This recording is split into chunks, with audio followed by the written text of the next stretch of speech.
New York Eve, 1979.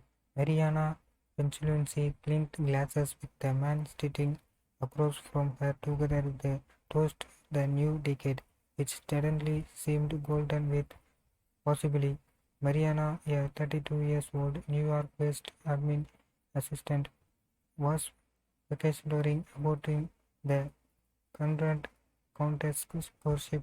She'd boarded the gleaming vessel with a friend, excited to meander around the turbid water of the Caribbean, stopping off at least including Barbados at St. Lucia.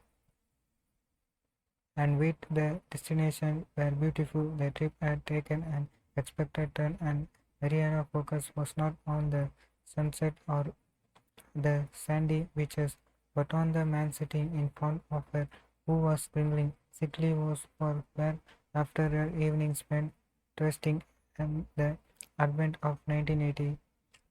This was Robert Knowles, a 27 years old of Britain Brisbane ship photographer who's grown up in the Caribbean and spent much of his adult life taking photos on cruise ships.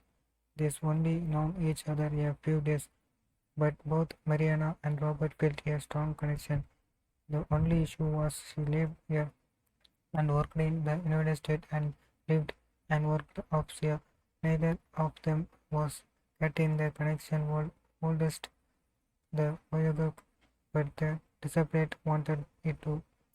If you had said to me, period of December of 1979, something about love as first sight, which a lot of people talk about, I would have said, yeah, right, I will believe that when I see it.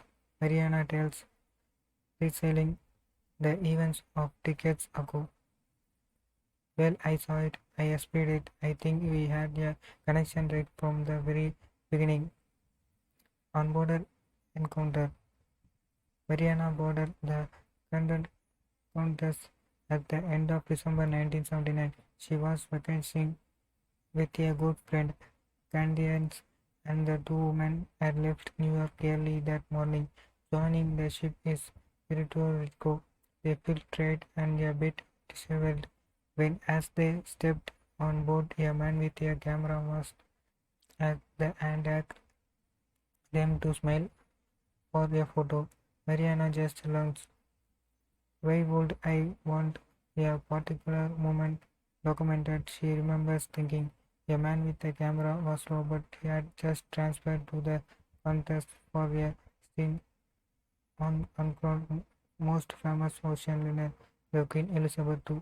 The contest offered a less rigid, somewhat familiar experience compared to the QE2, as Cunard is dual Michael Galeric puts it. The ship, which launched in 1976, was very much the infamous human side of that. The contest offers a less region something well thicker experience compared to the QE2. As the historian Michael Kaiser put it, the ship launched in 1976 was very one as the informal side of good. Passengers continually knew they were on a crowd ship thanks to farmers' lived and traditional service associated with the company, but zebra strips dominated the original 1970s itinerary and the overnight